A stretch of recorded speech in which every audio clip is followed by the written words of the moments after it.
Site investigations will now come to order. And I recognize myself for 5 minutes for an opening statement.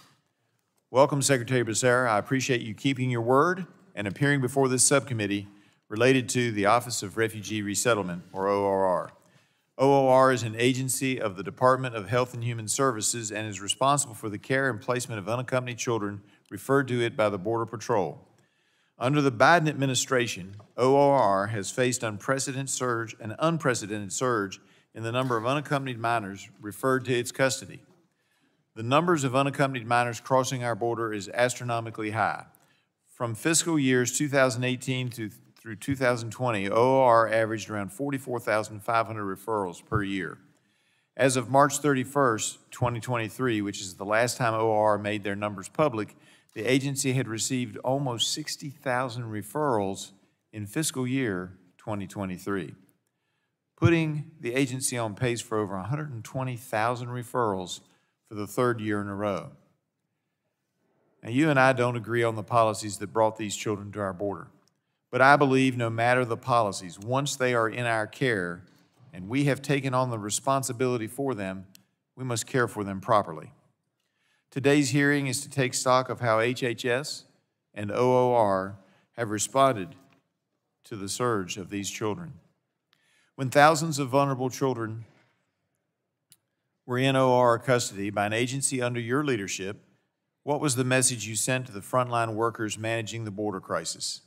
Hopefully, it was to make sure that these children are placed in safe environments with people they are actually related to. Hopefully also was to make sure that state and local child welfare agencies were aware that vulnerable children were being placed in their jurisdictions and would likely need services. But no matter the message you intended to send, it does appear that children's welfare was not a primary concern.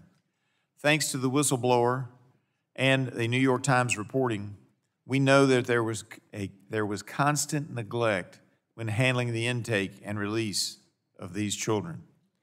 According to a recording obtained by the New York Times regarding ORR's unaccompanied minors, which I will submit for the record, you stated, if Henry Ford had seen this in his plants, he would have never become famous and rich. This is not the way you do an assembly line, end quote. Is that statement consistent with how you've intended to run ORR's unaccompanied children's program? While I hope not, the overriding priority seems to have been moving children out of ORR facilities as quickly as possible and not protecting them. That would explain why you would have approved policies like ORR Field Guidance 10, which expedites release of minors to people claiming to be family members while simultaneously waiving background checks to ensure the potential sponsor is in fact a family member. It would also explain your approval of ORR Field Guidance 11, which waives background check requirements for unrelated adults who live in the same residence a minor is being sent to. This is of great concern, and I have been vocal about the failure of ORR to provide bona fide background checks. In 2021, I visited the emergency intake operation at Fort Bliss, Texas. I was shocked with what I learned there.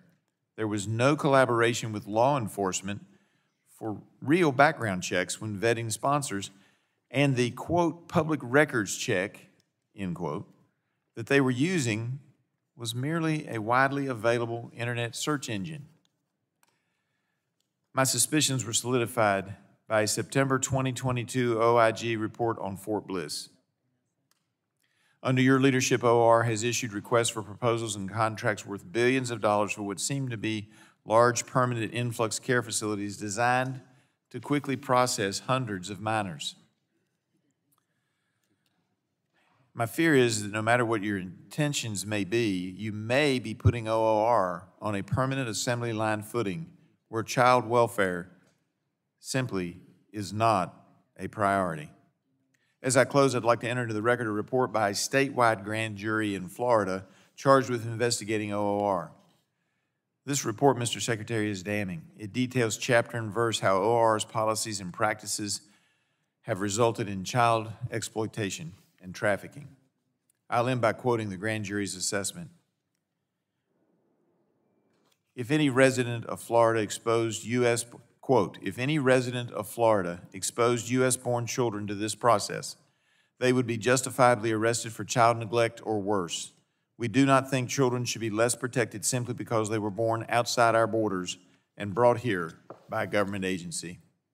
I've been saying that for years. As a former domestic relations lawyer in Virginia, the same related to the legal standard would be true in Virginia as well. ORR actions are equal to neglect. The child's legal status in this country is irrelevant, and ORR must do better. I yield back. I now recognize